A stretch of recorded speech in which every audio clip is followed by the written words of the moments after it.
Splendid. Oh, okay, so welcome back, those of you who were last week, and welcome to those who weren't able to make it. Last week, we were kind of exploring your Aikido journeys, trying to find out where you started, what was it that motivated you to start, where it's kind of got to, and where you'd like to see it go. So simple format. Trying to focus on Aikido. It might drift into what goes on in your life, and so much the better for that. But that's basically what we're going to be doing. So inevitably, I'm going to be asking people who didn't get to tell us much last week. So we need to start with somebody, Sean. How about you? As you wish, as you wish. I'll be the sacrificial lamb. So how I started, where I've got to, and where I'm going. How you started, what were the reasons for it? Where it's developed since then, it might be exactly the same path right from the beginning, and where you want it to go. Yeah, I started when I was 13 because my wonderful mother thought that I needed something to do. And I wouldn't admit it at the time, but she was absolutely right. And so she saw an Aikido demonstration and thought that it looked interesting and said, "Oh, what about this?" And I was a 13-year-old, and so I said, "Oh, that looks okay." And she said, "Oh, what would happen if I signed you up? Would you go?" And I said, "Oh, maybe, whatever." Stepped on the mat and was hooked within the first 5 minutes. And just really had a wonderful community of true friends. We were always curious and exploring and investigating and trying to go back to O-sensei and learn what the actual teachings that he left were. So whose club was this, Sean? And I assume you started off in with the kids, so to speak. Nope, in the adult class. Oh, okay. Yeah, there was a kids program, but I started in the adult program. Okay. And I think that was really, I feel very lucky to have done that. Personally, I think that was the right decision for me and for where I was. Yeah, so this was Sacramento, California, with Matt Flutie Sensei. Right. It was just wonderful to grow up in. It's a really vibrant community. And then I continued for a while in California. I don't want to sort of mythologize my own past, right? But, just continued training, was lucky enough to train with Linda Holiday Sensei for about 5 years. And then spent some time, a brief period of time training in Japan, and then came back to do grad school and had a very hard time finding a dojo that worked with my grad school schedule. And so I've basically been training by myself off and on for the last, 7 years or so. Right. Wow. Since 2018, I began translating O-sensei's lectures for myself because I became frustrated with other translations. Have discovered quite a lot of nuances which have been omitted, which I don't say to sort of shame any translators. All translators make decisions, right, to present. But as someone who likes to check for themselves, it's been very eye-opening to sort of see what was really said. So did you have to learn Japanese to do that? Yeah, I studied for a couple of years in university and then got a lot better when I was living there. Fine. I mean, my Japanese is not great. I'm not fluent. I know enough grammar and vocabulary to sort of get by, and I look up a lot of kanji that I don't recognize, and sort of ask when I get stuck. Ask some of my teachers. So why has it become so important to you? What's the point of it all, as far as you're concerned? Aikido? Yeah, point of it all? Oh, I mean, for me, I make the decision that Aikido is not whatever the current community of practice says it is. Aikido is only Aikido insofar as it connects to and flows directly from O-sensei's explicit teachings. For me, Aikido is what O-sensei did. O-sensei is Aikido. It is his path. He's the doshu, the master of this way. And so what he says it is that the purpose is not to attain victory over another person. The purpose is not to even make victory without struggle possible. The purpose is to help you complete or achieve or attain victory over your tenmei. Your one way of translating this is your heavenly mission, but this misses a lot of nuance. You might have seen translations that say, universal mission or things like that. Tenmei can mean sort of mission from heaven, but we have to remember where O-sensei said heaven was, right? Heaven is inside of you. And tenmei can also mean your life. So it's your divine life, and the sense of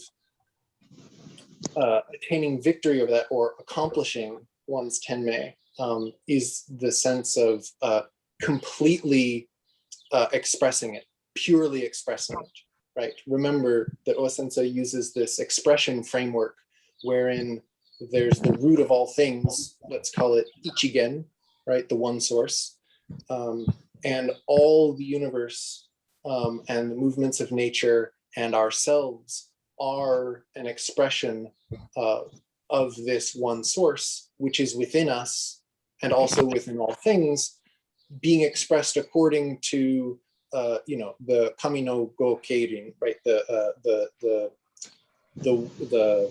governance of kami, right?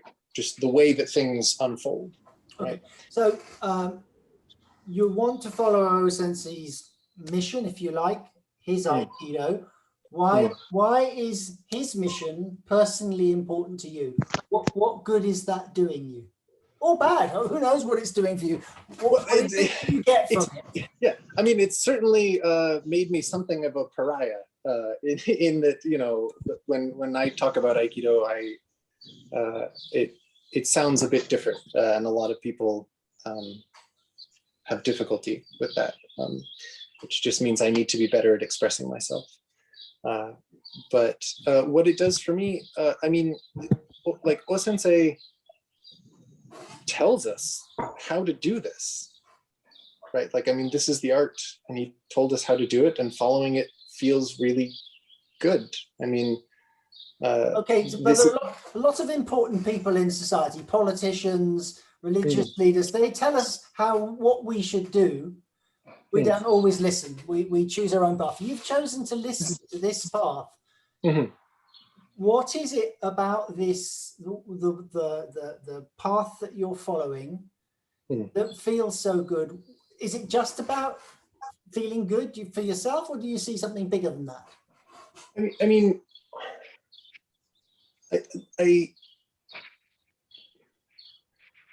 it's not pure hedonism, if that's what you're asking, right? But even the oh shoot, what were they called? Right. I mean, there's like active pleasures and passive pleasures, right? This gets into some old Greek philosophy, right? So active pleasures are like, oh, eating tasty food and watching a funny movie and stuff like that. But I mean, O-sensei describes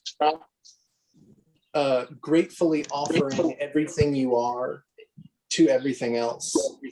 And he describes a process of love and embracing love, right? And that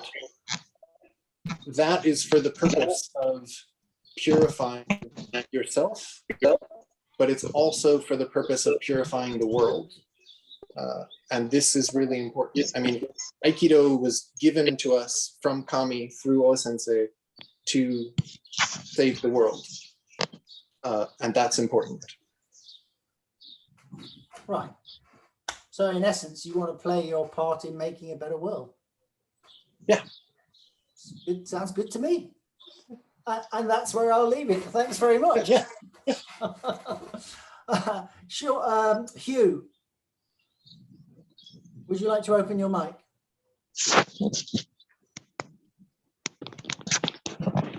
Yes, sorry. So, the mission tonight, in case you weren't clear, is why did you start Aikido?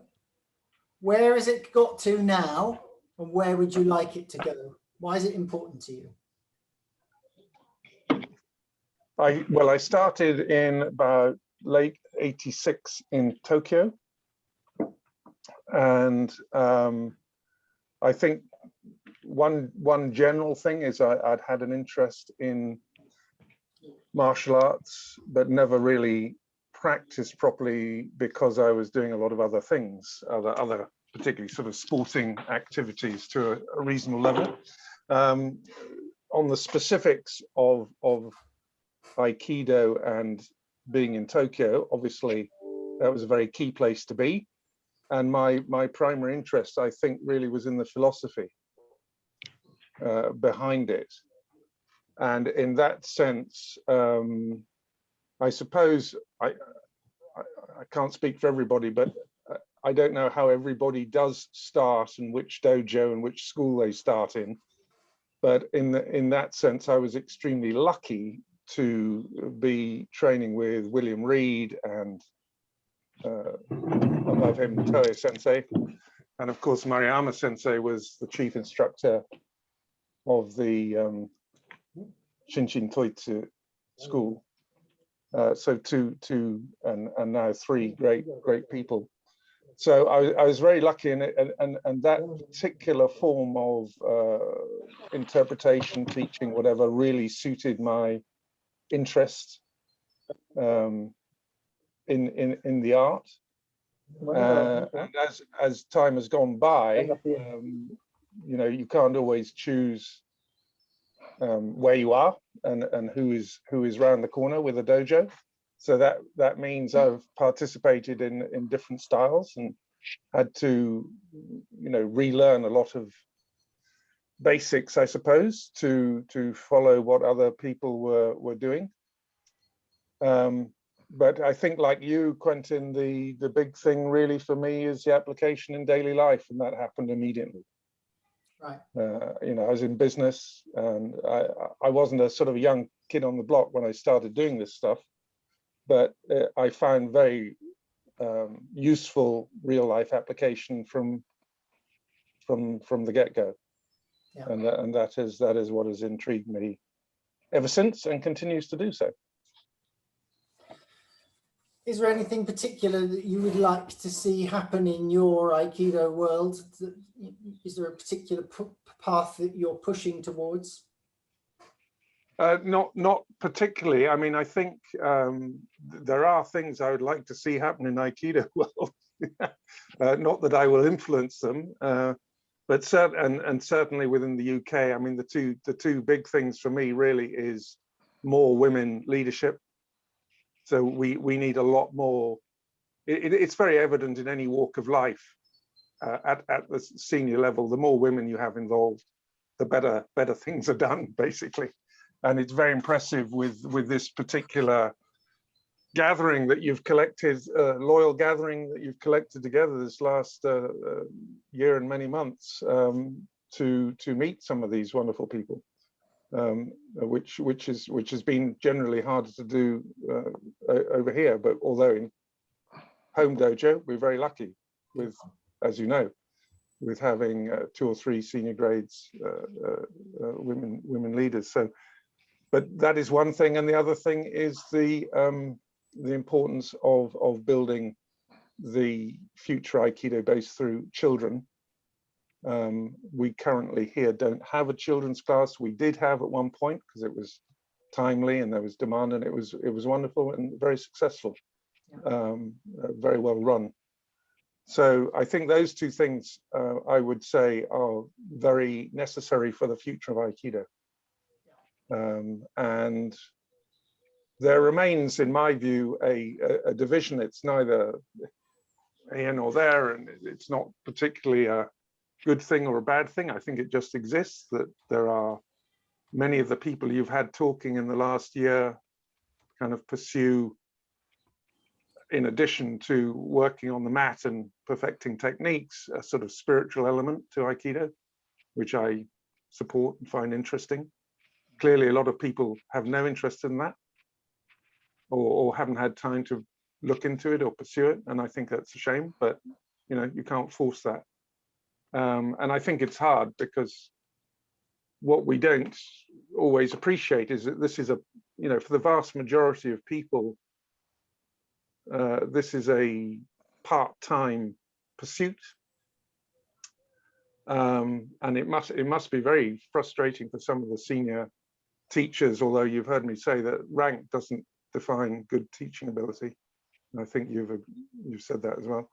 But I think it must be very frustrating for, you know, a seventh dan or whatever to be dealing with amateurs week in, week out, because you simply do not, you know, take a sport that somebody knows, whether it's golf or tennis. Normally, if you have a sort of Andy Murray type figure, they may be tempted to do a little bit of coaching to some upcoming tour future champions, but not teach a bunch of amateurs 3 times a week for an hour and a half.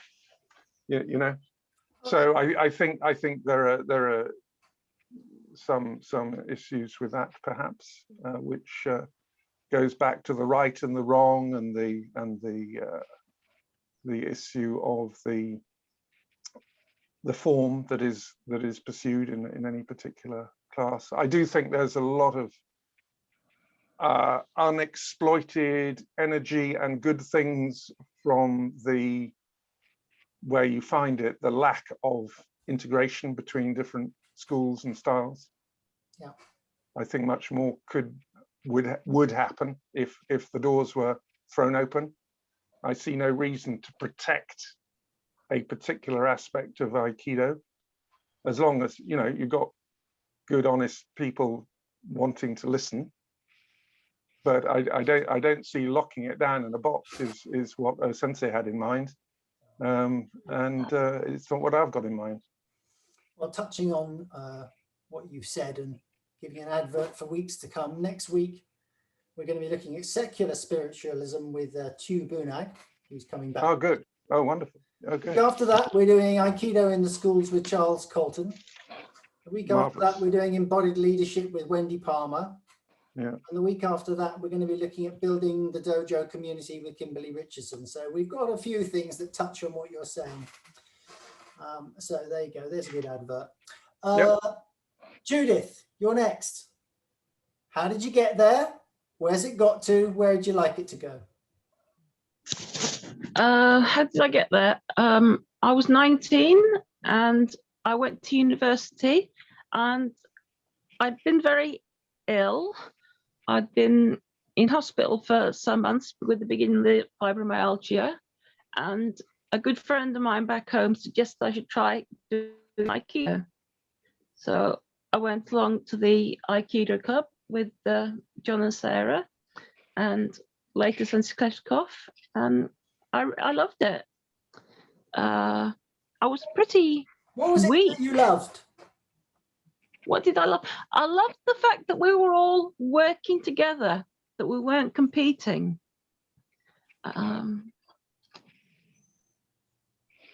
Yeah, the cooperative nature of it. What's it given you, Judith? It's given me many great friends. It's a pretty good reward. Yeah. I'm not doing so well at this. It's given me a great amount of enjoyment, and I've met you, and I've met Bjorn. I've been down to London and trained with Bjorn many times. And where would you like it to go? Where would I like it to go? I'd like many other people to get great things from it. I mean, different people get different things, but it's been very positive for me. Good. Is there anything else you would like to add? I don't think so. Thank you, Quentin. My pleasure. Steve, Let's Yes, hear some sir. words of wisdom from you. I don't know, when did I start? Okay, So, what? Yeah, when and why? right. Where did it take you, and where do you want to go with it? Okay. I started Aikido at the Budokai in London, which was the only dojo at that time that would allow me on, to do any training. So I had to later on find a dojo for that because I came off the back of judo for political reasons and moved on to Aikido. So I did a lot of stick work. I went to summer schools because that was another way of getting to be taught Aikido because it didn't matter where you came from, did it? Trained from, so you could get on. The difficulties were having to learn so much when you can't. So you have to learn and feel and really work very hard to get what most people who see becomes like a basic. Okay, but you've been doing this just 1 or 2 years now. So what is it about Aikido that's kept you going all this time? The sheer challenge and the way of living that it gives me. Right. So what do you mean by way of living? It gives Aikido is part of learning how to blend with other people, how to I'll give an example of this. If I'm talking to somebody about domestic violence, then I'm talking to them from using Aikido to try and get onto their level, their way of looking at things. Okay, it's not mine, but it's the way I need to go to get full communications with them. Yeah. Okay, because you can't. On the mat, it's different. On the mat, you are blending with people, and that's 100% all the time, no matter what's happening around you. And I mean, to belong to Aikido for daily life, it's not only an honor, it's a privilege. And it keeps going because it has quality of teaching and the challenge all the time of being able to live up to a standard and people. Right. So and where it's taking me is that love bit. Where you're taking me, I want, before life gets too short, to be able to take Aikido to as many places in Europe and get as many blind people on the mat as I can. And that does include people in wheelchairs as well. It's a hard thing to do, but I feel that I can still do it, still able to reach people through that way. It's not easy because I don't want people to go through what I went through because that wouldn't be, they give up, people give up. Yeah, you've been a pathfinder, but Aikido's given to you and you want to give back now.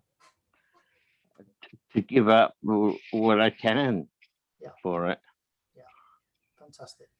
It's to respect the people that you train with as well. You're supporting someone like yourself who spent years developing and still developing, because if you weren't, people wouldn't be there. And it's you become more than a friend because you know somebody more. Yeah. And you actually know more. And people open up if you go in there trying to condemn something, it doesn't work. You have to open up first. Yeah. To get to where they're at. Yeah. Much as we have to do on the mat. But that's the thing. You've learned how to see the parallels between what we do on the mat and what we do in daily life. Fantastic. Anything else you want to add, Steve? Any other final thought? A final. Well, I've mentioned Europe, haven't I? You have. You want me to something else? You don't have to. I'm just asking if there is something you would like to give us. But if you haven't got anything at the moment, yeah. Yes, there is, and this is what I'm thinking of, using the skills that I have beginning to learn off the mat to help counsel people. I used to. Yeah. But this time, offer myself in a much more understanding way. I don't know how one has to deal with someone who hits someone, but by opening my own mind now, I should be able to deal with that without feeling angry, but enough to try and I never solved the situation, because once it's done. Yeah. There's no excuse for stuff like that anyway. But it is that point of spreading, and just because you can't see, you want to turn that around. The reason I left judo, because they called it judo for the blind, and I lost all the sighted grades I had because it weren't accepted by a judo for the blind. So I lost all of them. I should just tell everybody else that Steve was actually practicing with people that went on the British Olympics team, so he wasn't a bad judoka. And we'll leave it at that. Thanks, Steve. Yeah. Frank, you're with us tonight from lovely Kenya. Ooh. So tell us about your Aikido journey. How did you find it? Why did you start? Why do you do it? Yeah. What would you like to do now? Hello, everyone. Can you hear me? Hello. Yeah. Okay. For me, I started my journey of Aikido through a friend of mine who's called Joseph. He was the one who introduced me in Aikido. I used to be in karate and taekwondo. So I loved Aikido, fact that I don't like so much competition. I like improving myself. And when I found that Aikido have no that much ring fighting and stuff, and you run a lot of things in Aikido about yourself, not about and also the nature around you. That's how my journey began, and I loved Aikido from words go, and I started pursuing my way through Aikido.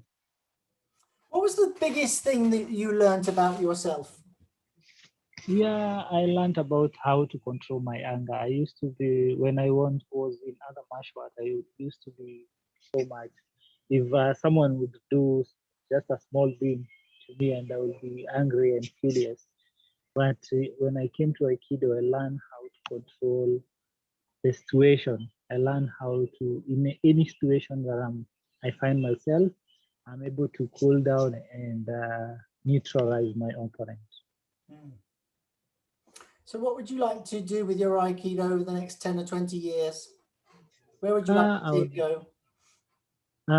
For me, is I would like to teach more people and to get more people to know the beauty of Aikido and the beauty in Aikido and all the peace that comes through Aikido. So talk a little bit more about the peace it's given you. Yeah. The peace that is giving me is that learning how to control the situation in every moment that you find yourself, even if you're walking the streets of Kenya and the streets of African countries, you'll always find hostility because everyone is on his own level of understanding of life. And it has given me, even when I'm walking or when I'm like learning Aikido, because I know how to dodge, I know how to move, uh, the movement, the stepping and the left. It has taught me how to navigate through the society. Wow. So you have to kind of live it all the time. Yeah. Aikido 24/7 for you. Very good. Excellent. Is there anything else you'd like to tell us?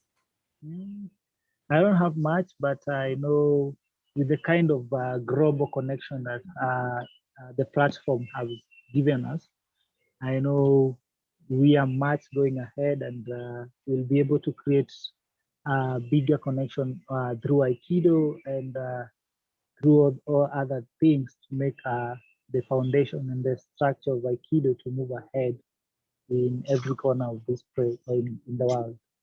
That's a lovely thought. Thank you. Vitali, your turn. He looks surprised. Hello guys, and I hope you can hear me because today computer just goes crazy all the day. I don't know what's happening. So I'm sure everybody heard my story many times already before because we had a separate session also. But I would like to tell a little bit more. My journey in Aikido started a long time before I actually realized I was doing Aikido. The first time when I was a boy growing up in Soviet Union, so it was a little bit different. So and the first martial art I came to do was judo, and it's appeared to be that the guy who was teaching, the teacher, was the one who founded Aikido Federation in my region later on, and I just found out it in 1999, I think, when a guy from Newcastle came over and I worked as a interpreter in the construction yard, shipyard, and he was second dan in Aikido. And not during all my life, I was doing some martial arts. I was doing combat martial arts and all this really karate and everything. But I always was looking at Aikido, and I was thinking, okay, one day it'll be my path. That's what I would love to do. So I met that guy, and he. Hold it a second. So what was it about? So you weren't practicing it, but you'd already discovered it. Why was it that Aikido appealed to you over all these other things? Why did you want to do Aikido at some stage? Oh, don't freeze now on us. Did you hear my question, Vitali? Why did No. So you were doing all these other martial arts, but you'd already discovered Aikido or read about it. Why did you want to do Aikido? Okay. I just, one day, I decided to, whenever I appeared to be not being able to move anymore, and I appeared to be in a wheelchair, I was thinking if I could, I do it again, I would go and do that. It's because it looked beautiful, and I saw it, and I felt that there was something in it. And when my son, I sent my son to do that, and I happened to meet our local president of local federation of Aikido, and we talked, and he told me why not to try. So, and we started doing that. We started working on that, and then I was blessed by meeting Terry Ezra when he came over, and we talked to him a lot, and I realized that there's so much more in Aikido. It's so deep. There's no bottom, as I was saying. In understanding that, in grasping it, and I realized that I was really happy when I was doing anything, interacting with the partner and doing all the stuff. I was feeling happy, so I decided why not to take it to other people and to share it with people, because the more you share, the more you get. So that's what I wanted to do, and that's why I started to do this unifying of this program for people with disabilities, and trying to pull more people in there, and just using Aikido as a driving force to bring more people in and to share with them. It's not like some people are, oh, we are not thinking about martial arts. I'm saying no, you just come, you try, and you see where you want to go with that. But they usually stay.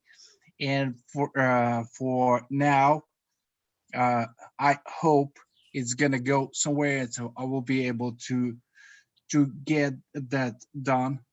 Because I consider it's my job, and it's like I would say I keep the 24/7 became my motto right now, and I'm thinking about it all the time, and I'm using it in my social activity life, because I do a lot of stuff, because we have to struggle for the rights of our people with disabilities over here in Russia, because you know it's really complicated to do anything. It helps me a lot. It calms me down. I would say it saves my life, and it moves me. And to crown it all, I would say I would be happy if the more people in the world would do Aikido, or at least follow the principles of Aikido, and So think about it. you've used that word happy twice. You've discovered it made you happy. Why did Aikido make you happy?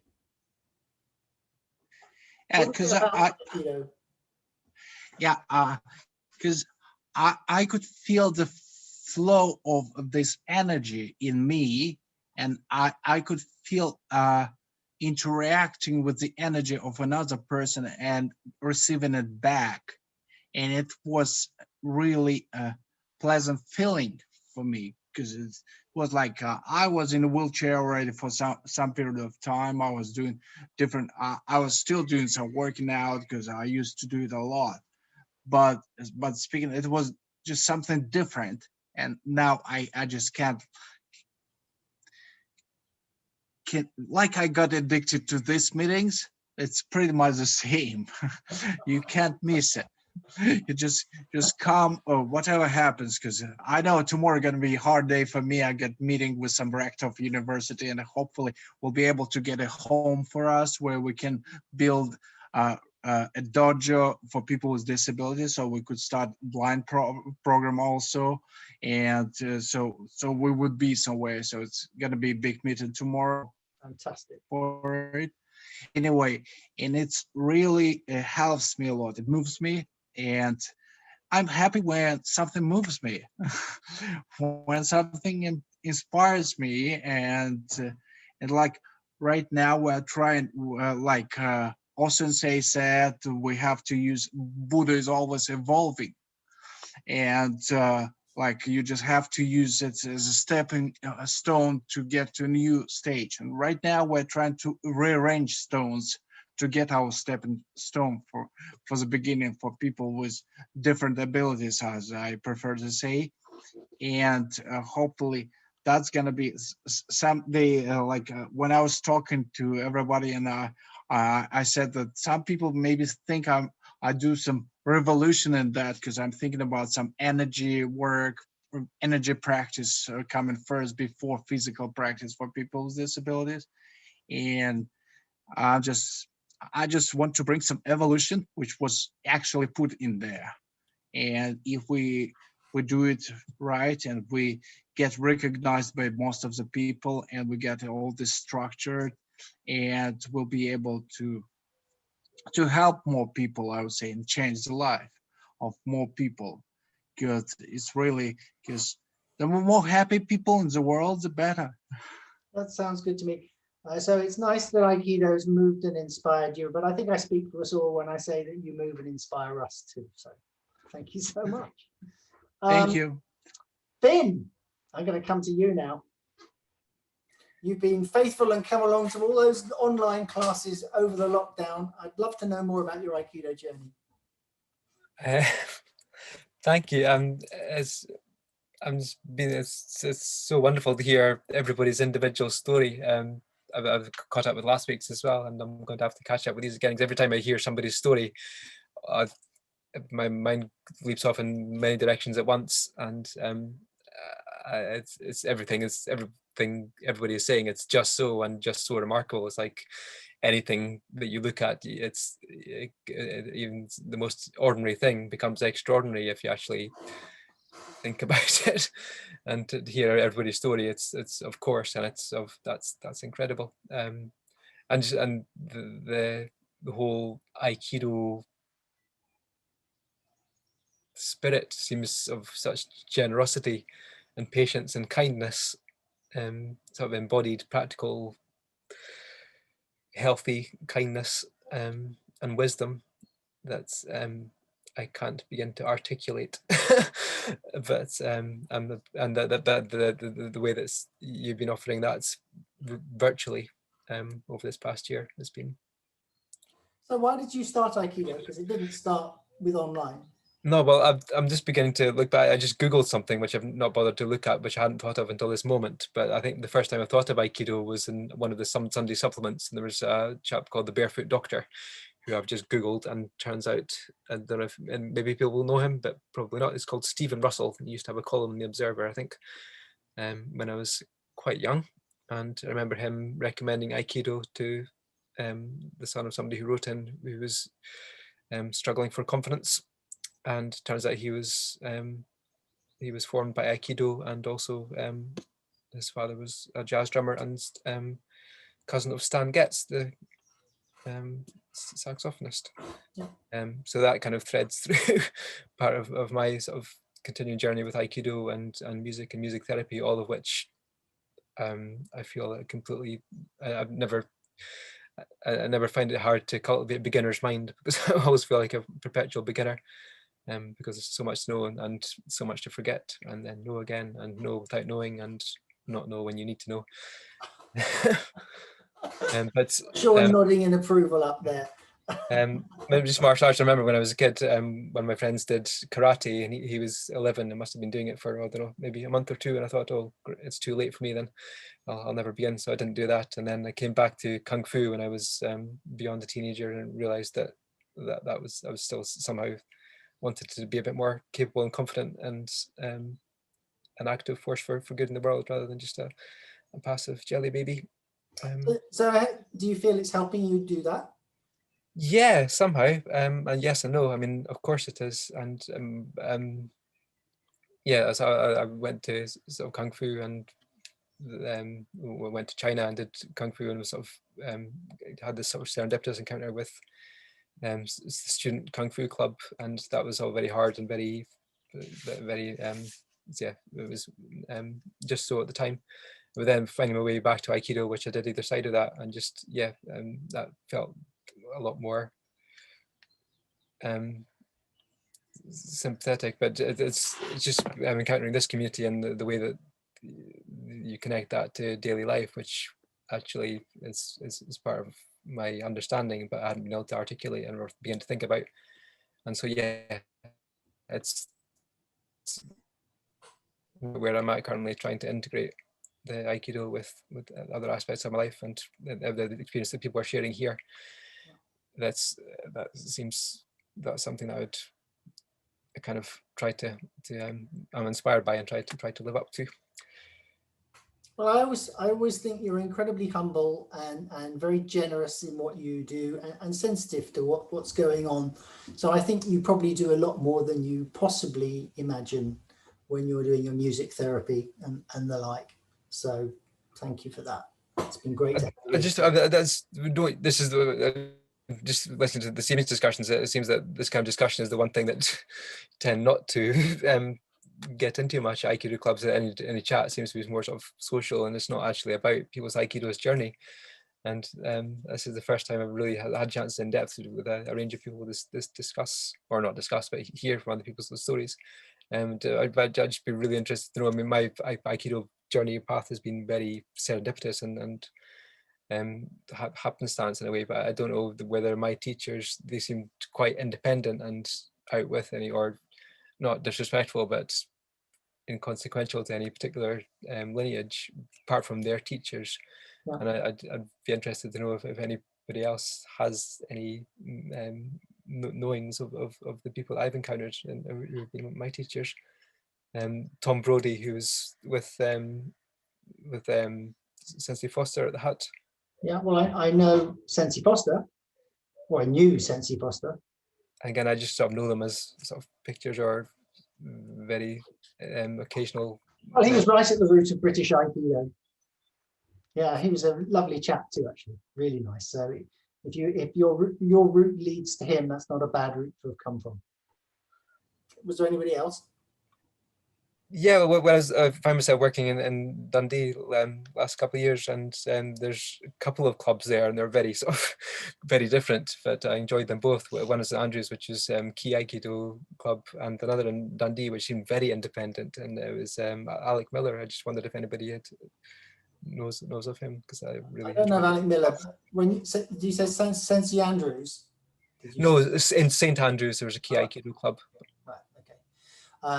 Well, I don't. Well, again, Key Aikido is my route, so I know a lot about that, but I don't know particularly about the teacher that you're talking about. Yeah. Maybe everybody else can chip in at the end if they've got anything they want to add to that. Kevin, I think this might be your first time joining. It's not the first time I've seen you, but I think it might be the first time you've joined us here on a Thursday. So what about your Aikido journey? I think this is my third time in. I think the first time I came in, you had Bill Light tell the story. Right, yeah. And my entry came in through Bill Light and Paul Linden. They were bringing Aiki or Aikido in everyday life into Alternatives to Violence Project, where they found me. I've been a facilitator for 2 years in 2018, and they brought a workshop to the National Gathering of Alternatives to Violence Project in Indiana that year. And we started an online practice where Paul was leading us for a couple of years. And we found a few other teachers, and we also try to do somatic exercises, and it's been online since 2018. We've done a couple of Aiki AVP workshops, which we've renamed Embodied Transforming Power. Transforming Power is a thing inside of Alternatives to Violence Project. I've been in Paul's dojo for a weekend, but locally in Houston, Texas, I didn't present myself as a worthy student or something like that. Anna Rangel said it wouldn't be safe for me to be in the dojo. I have some hardware in the back, so essentially a disability, and I haven't found an accessible dojo. So, that you let me come in the door, I don't pretend to be an Aikidoist, but I would be if I could find an accessible. So, contact Brandon Williams Craig. I've got a feeling he's in Houston, and I'm absolutely sure he would love to know more about you and to have you train with him. And I can thank you. I, among others here, can connect you with him if you would like. Okay. So just I walked into Anna Rangel's dojo at Bill Light's suggestion. It wasn't a good fit for us, but I'll contact him. Well, the wonderful thing is you can now Zoom with Brandon and have a chat first, and not have to go in and be told you're not right. But I'm absolutely sure Brandon would be delighted to see you. So what? How did you find yourself in the Alternatives to Violence movement? So I've been hanging around Quaker circles, and it's not a Quaker thing, but it came out of Quaker, and there's some Quakers in there. It's prison service to prisons and the stuff that goes on in there. Everybody in there has been traumatized. They're getting into trauma. But the building blocks of community, of affirmation, communications, and then on to community building and trust building just was so delicious for me to step into.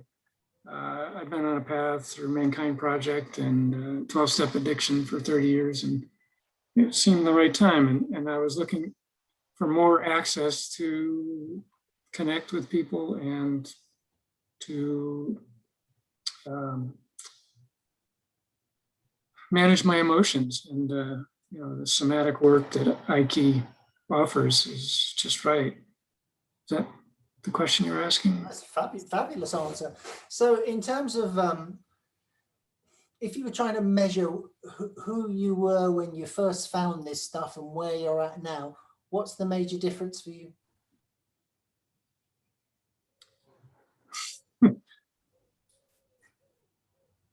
I could try to summarize it, but I'd use big words. I think an example is Houston drivers are a bit crazy sometimes or in a hurry, and they'll leave you no space and they'll do something that would normally frighten me. And now when they do that, I can just, take my foot off the gas and wave at them and wish them a speedy and safe arrival at where they're trying to get to, instead of tending towards closing up the space and showing them how wrong they were, verging on my road rage. You want big words? If you want to give us big words, you can try us out, see how intelligent we are. It's I've been on I carry a personal mission. I learned that I was put on the earth for when I was in an Experience with Mankind project. I co-create a loving world by teaching men and women to cherish themselves and each other.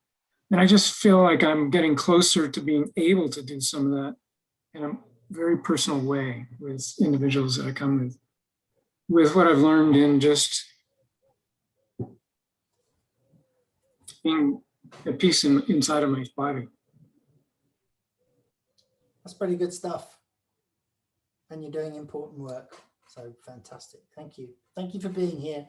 And thank you for sharing that. Thanks for being open to outsiders like myself.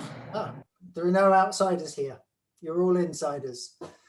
Thank you for that. Molly, we know, of course, a bit about your story, but go back to those first days. First days, I think that martial arts in general got seeded for me with David Carradine and the Kung Fu shows on television. He was good. Oh man, I was really drawn to it. And then one of my brothers practiced judo at San Jose State. And, he was 8 years older than me. So I got to this benefit of seeing him do this. But for me personally, the school where my children went to had Aikido. It was one of the offerings. And so my son, at maybe the age of 7, started, and that was a time when I was becoming a single mom of 2 kids, and I was doing a variety of different things. I was studying contact improvisational dance and Feldenkrais and Continuum, and I had started Tai Chi, and I found some aspects of Tai Chi. I wanted bigger movement. I was a dancer. I wanted bigger movement. And so my teacher suggested, first of all, I went to do a 10-day Lomi school, Richard Heckler, Wendy Palmer in Northern California. I did a 10-day. And one of the things that they introduced was Aikido. So I went to a dojo and spent the whole afternoon.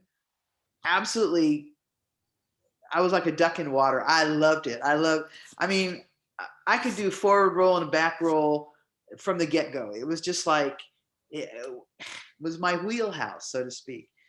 And I've told this story, but at the end of this session, Robert Sanoff, the teacher, had us one by one. There were 18 of us. He was just going to do a straight Bokken strike, right? Get off the, what would you learn? Get off the line. So I'm watching everybody do this. My turn. The the Bokken comes up. The Bokken's coming down. I didn't duck. I didn't cover. I didn't move. I was like frozen. And all the bells and whistles, I wanted to know what is that? What is that? So pretty much as soon as I got home from this 10 days, I went down to Aikido West, where my son was training, and it was with Frank Duran, and in this rich community just in the Bay Area. And I started training. I was able to commit to Tuesday and Thursday night because I, again, new mom on her own, starting a new business. in architectural design, and Aikido was a lifesaver. I mean, I learned so much just in the first 8 sessions that altered my way in the world. I mean, I had already been introduced to the idea of choice when I was 14, so I had kind of a way in to understand that I was choosing this, and I couldn't have landed in a better spot. Okay, it's a lifesaver. That's a massive statement. Can you bullet point what it was that you got that made it a lifesaver? Well, like a multiple rondori life, right? And for me in that time, there were so many different energies coming in, and I had to manage them all. Aikido gave me a point of base. I mean, just Hanmi, you know, I learned how to be in my body, so like embodied, if you will, and whatever was coming, I was learning how to be still and be in a place of observation and then response. And I learned to stop reacting, that stuff. I learned to, again, be still and was able to respond to what was coming instead of using old ways. And, you know, I mean, and the community, rich with community, my goodness. Not just our dojo Aikido West, but the expansion from that place. I mean, I've had such wonderful opportunities to train with so many different teachers because of who Frank Duran is in the community. And so, you know, the Satomis, the Ikedas, I mean, I could just go on with a huge list, all these people. And I had that availability. It was wonderful. And with my children, you know, I mean, it allowed me to be a way better parent as a single parent, way better parent.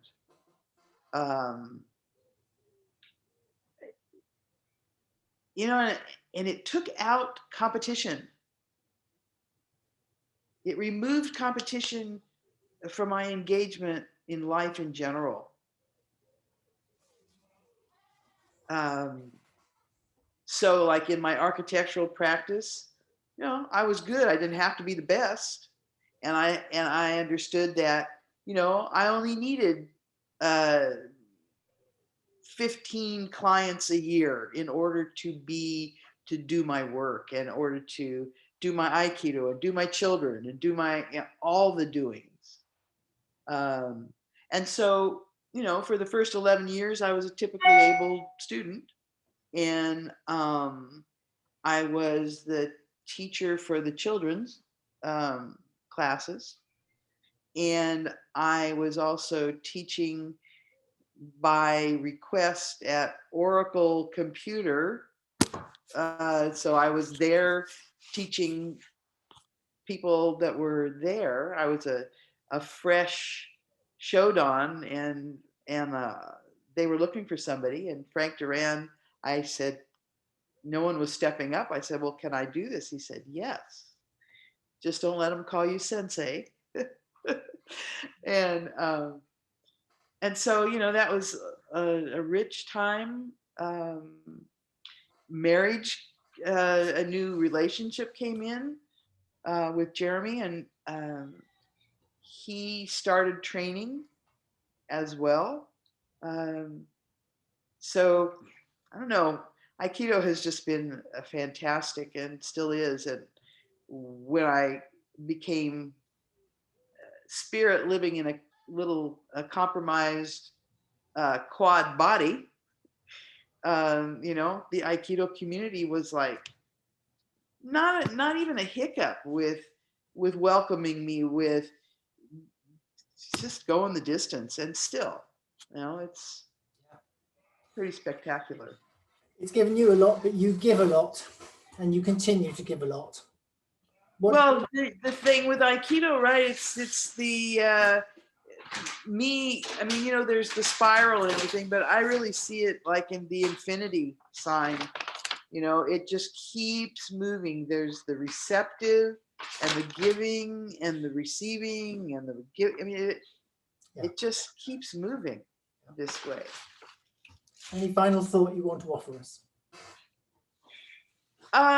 Yeah, I want to just acknowledge that if you look at where it started with one human being in one little island in the world, and now we're all over the place. To me, this is just expansion. And I don't see it shrinking. I mean, I know there's the fear and all that around it, but you know, I think it's expanding. It's going to continue to expand. And it's going to continue to catch more people. As Jeremy and I are preparing to start a dojo where we are, there's going to be a no fall Aikido because the area where we are has a lot of retired people. They want to do movement, they want to do things, but they don't want to fall down. I can give them that for sure. That sounds exciting. Yeah. I look forward to coming across in person and sampling it. Oh, me too. Like, I'm ready. I'm ready Okay, to fly over. Just sort out your COVID and I'll be there. And we'll try to do the same. Paul, Yeah. I haven't left you to last. I'm not going to say I'm saving the best to last, but we obviously do know something of your story, but perhaps go into a bit more detail about why you started. What surprises came along the way and where you want to go now? I started in 1969 when I was a student at UC Berkeley, took Bob Fraser's class, and the last day of class, he showed a film of O-sensei, and something grabbed me. I went the next day to the club, taught by Alan Groh, and then I didn't start for any reason. I didn't know what I was doing. A year later, I was walking down the street and I saw a headline. By the way, I'm fried today, as you can tell, the Parkinson's, but such is life. I spent all night writing. But I was walking down the street, I saw a newspaper headline about a mugging, and I thought, oh my, I know the defense against that. At that point, I realized I'd been studying martial art, which I didn't know before. I was clueless. And then what happened was, as I look back on it now, I found a way to meld Western analytic thought with Aikido. And the more precise the language became, the better I could do things, and the less form I used. So instead of doing mechanical work, I found ways to transfer Aikido very quickly. And let's see if I can do this. When I can't talk yet and still the tremors, but I can pretty well let go of them. So what I've been doing is a lot of work outside of Aikido, bringing Aiki into other spheres, starting with physical movement, volleyball, tennis, golf, whatever, then going to work with trauma, which I did for many years, still the Aiki, and the idea of you have to win. You can't just be, if you're on the train tracks, you open your heart to the train and you settle your breath flat. You need to get off the bloody tracks. So I think winning is a crucial part of the martial art, but it's not competition. It's just doing what needs to. Does that make sense? So, yeah, I might reword it, but I'll let it pass. Good. Otherwise, we'd have to fight about it. Yeah, we don't want that. No. So I found that working with trauma, if I identify not the feelings and the thoughts, but what are you doing in your body right then? And that comes out of Aikido. I don't think in terms of Shio-nage. I think in terms of which finger is the power in. Each finger is a different technique. So I don't think that there's a standard. When somebody grabs your wrist, you do this. Are they grabbing your wrist and turning your head that way, looking up, feeling whatever? So I'm trying to identify the flow through the body. And out of that comes the technique. And from that, with hundreds of hours of Aikido practice, I've been able to deal with Parkinson's for 20 years. Yeah. Where do I go? I want to leave people with the ability to speak a very precise language and test each statement operationally, practically. Then they'll be able to speak about what they're really doing instead of getting lost in stories. Yeah, you have a, what currently is, I won't say unique, because some of your students are taking it on board and using it, but you kind of found this way of teaching, and actually, as we we're saying pre the session, maybe it's closer to what O-Sensei was doing actually. So I think you've given a great gift, and you are a wonderful practitioner of Aikido 24/7 too. So the practice for you doesn't stop when you get off the mat. It's Of course, I've got my uke with me at all times. You certainly have. It's a wonderful hobby, so to speak. But it's all Aiki. Yeah. Is there anything else you would like to offer us? Yes. When you relax your tongue, what happens in your throat and your breathing?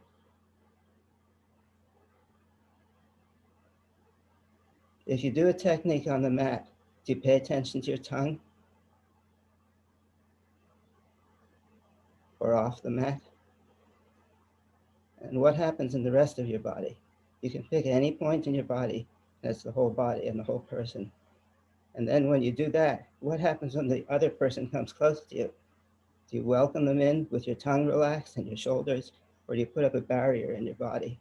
That to me is the practice of Aiki. Yeah, beautifully said. So has anybody got questions they would like to ask of anybody else who's spoken this week or last week? Or comments on what you've heard? So, Finn. Sorry, 5-second memory, but just picking up on what you said there, Paul, about stories. I was thinking how fascinating it is to hear everybody's story, but you're saying that when we're working with people who've experienced trauma, that it's more important to what's happening here and now in the body rather than getting fixated on stories. How important do you think stories are in that respect, lineages and the whole mythology about lineage of Aikido? They're very important after you've got your body. I don't say you shouldn't tell the story in trauma or wherever. I'm saying if you tell the story without first finding center, you're practicing being a victim. Do you know what I mean by that? So I don't let anybody tell me what happened. I say, let's start. So if I were to do this, what do you do when I throw this weapon at you, Finn? Anything in your body? If you do this to somebody who has never studied Aikido, the chances are they'll flinch, even though they know I can't get to them from here. So that you can start a very, very simple attack and teach people to receive everything as an attack and open to it. And you can show them that the more open they are, the more they can keep things out. And then they can tell their story, and it's important then. Yeah, powerful message. Finn, come back. Just to come back on that, I was thinking what's differentiates Aikido, and what keeps me coming back to Aikido is perhaps the circularity and how important that is. It's a circular narrative. It's not a in the absence of hierarchy and the anti-competition. You reminded me that that's why anybody can turn up to your class at any time and not feel like out of it, because it is a circular system. People can jump on the ride anywhere that the journey's gone and still get something from it. So I totally go along with what you're saying. Anyone else got any observations or questions of anybody else? Linda. I have a question for Judith, if you wouldn't mind. I have peripheral neuropathy, and it used to be very painful.